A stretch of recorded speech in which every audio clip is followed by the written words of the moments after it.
Hello there. I want to talk a bit today about stress. And Hans Selye, I'm sure that probably you have a familiarity with him, but just in case you don't, he was back in the late 70s, very late 70s. He was the one that brought stress to the forefront and the effects of stress and the things that are associated, good and bad, with it. Selye was a medical doctor, so his background is not psychology; it's medicine. But nonetheless, all of this stuff kind of, in this case, works itself together. So he um, he defined it basically to begin with, which is a good place to start, I guess, as the non-specific response of a human body or a body period to any demand made upon it. Now, there's the psychology part that he didn't do, later introduced into this definition by psychology at some point, was that there's a perception to all this. So, as I'm sure you're aware of by now, your body reacts sometimes automatically to things without a perception component to it. Other times, perception plays a major role. What I'm getting at is that what scares you may not scare me and stress me, and vice versa. So there's a generalization in this definition, and that's fine. It still gets the job done. So it's a non-specific response. That means that you're going to determine whether something is a threat or a challenge, um, and regardless of which you decide, your body's going to respond the same way. That's why it's non-specific. So if it's a challenge, my autonomic nervous system is going to kick in and those functions take place. Epinephrine, norepinephrine, cortisol, dopamine, da da da. If it's that's with a challenge. If there's a threat, the same thing's going to happen. It's just how my emotional response works related to it. I'm getting ready to I'm getting ready to go play a rugby match. Uh, that's a challenge. My autonomic nervous system does its thing. Epinephrine, norepinephrine, cortisol, dopamine, right? Not death defying, is it? Playing a rugby match. Or I'm going to go get into a Piper Cherokee airplane and go fly around for an hour or so and enjoy myself.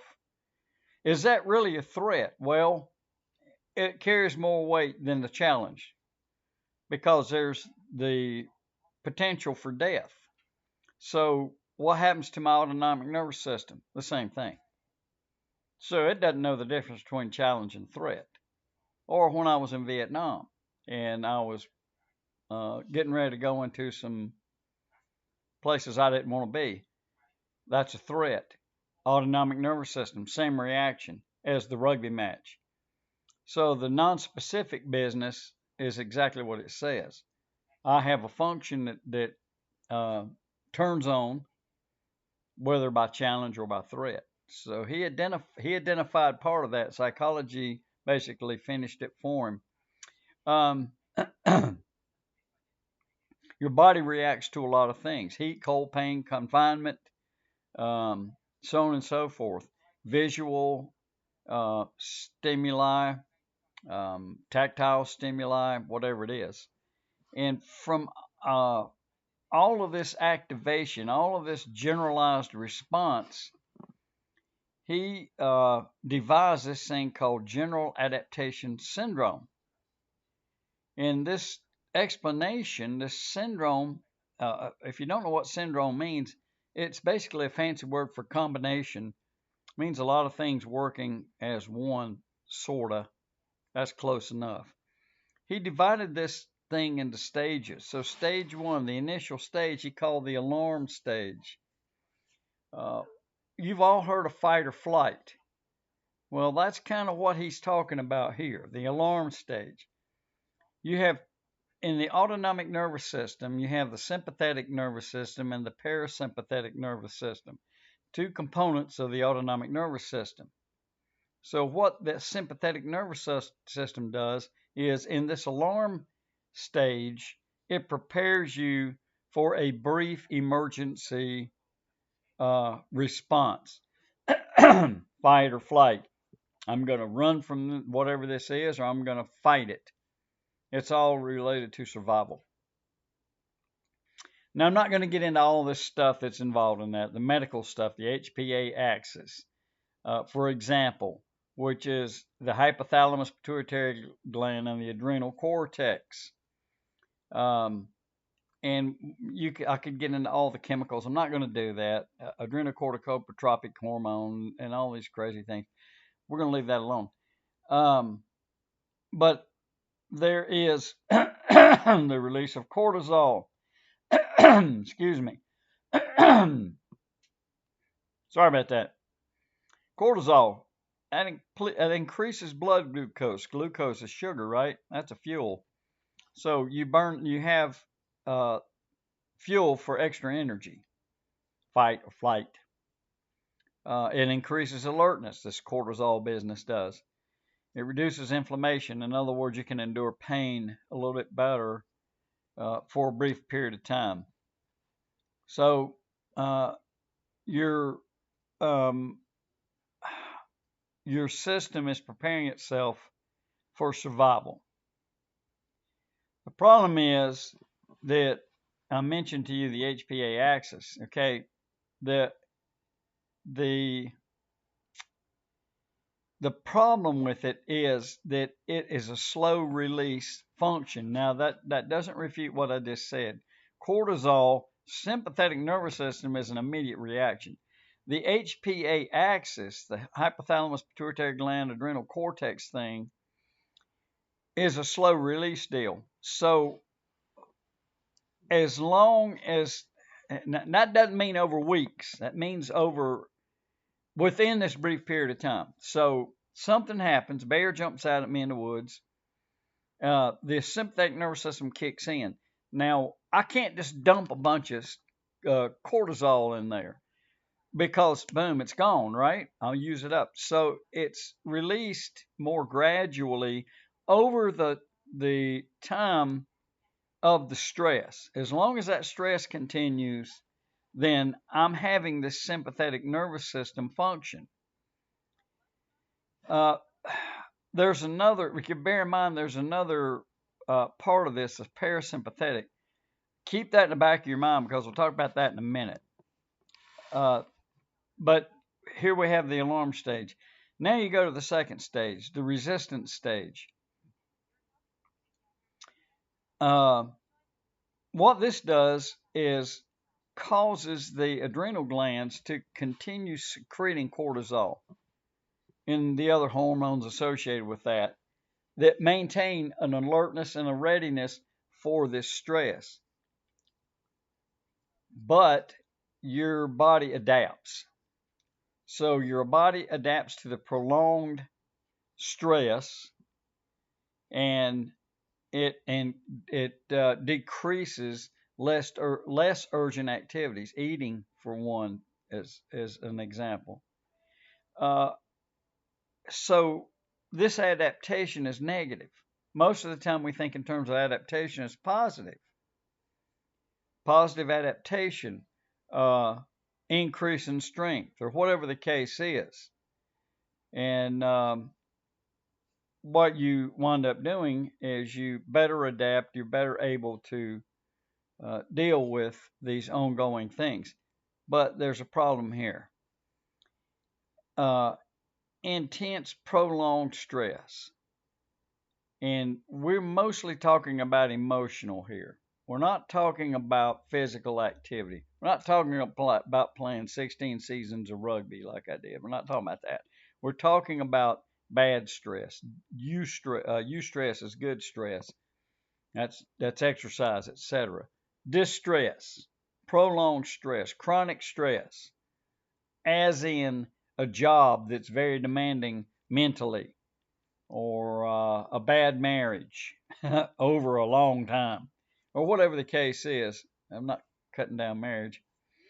After intense, prolonged stress, your body will enter into the third stage of Selye's syndrome, and that's exhaustion. And what it is basically you wear the nervous system and the immune system down. You wear it out. It doesn't have the energy to sustain the responses necessary to battle this stress. And what does that lead to? Illnesses, psychiatric problems, psychological problems, and particularly in an industrialized society because of the kind of stresses we endure. Did farmers and do did farmers, excuse me about moving my computer, did farmers undergo stress? Absolutely. Bad stress. But what were they doing? They were working. They were doing physical things. They're burning this stuff off as it's dumped into their system. You're sitting at a desk as an IT person working with computers that are baffling even to the best of minds in some cases. What are you doing physically? Nothing. But you're getting the same response. I hope that makes sense. So our fight or flight is an evolutionary thing. I don't want to say a Darwin thing, but it's designed with short-term stress in mind, acute stress, not chronic stress. But it works in the realm of both. So now I can't shut this stress down. I can't get away from it, and my autonomic nervous system is running full bore for years, and now it's exhausted. And you can come up with a million reasons for that. Low income, bad job, uh, caring for somebody with Alzheimer's over a long period of time, whatever the case is. So you're basically a ticking time bomb, and you eventually run into these physical and mental problems related to this ongoing stress. You've probably heard the term nervous breakdown. Well, that's a fallacy. Your nerves don't break. What you have is an emotional um, uh, I can't remember the psychiatric term for it now, but it's an emotional event where you get to a point where you just cannot cope with things anymore, and you have uh, you have the need to go see a mental health care professional. So basically, that's what happens in description wise in his explanation of his theory. Um, Probably the worst thing would be stroke and heart attack, mental collapse where you have to be institutionalized. I'm trying to think of past experiences with people I've known who suffered through that. So, how do you cope with this? Well, you hopefully can adopt a lifestyle that eliminates a lot of that stress. And I mentioned the parasympathetic nervous system component of the autonomic nervous system. The parasympathetic nervous system, that component is what turns all of that stuff off. So you um, you want to do things that are stress relievers, so that the parasympathetic nervous system can do its job. It shuts all that hormonal dumping down, returns things to a homeostasis uh, state, homeostasis, balanced state. Okay, so if you're stressed, then I'd suggest that you find an outlet, um, try to get away from it. Rest and recuperation is one method where you just take time off from everything and rest. People say, yeah, go on a vacation. Guess what? That can be more stressful than the original source of the stress. Plan them out accordingly.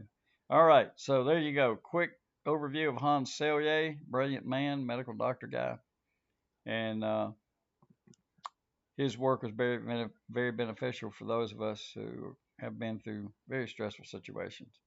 All right, see ya.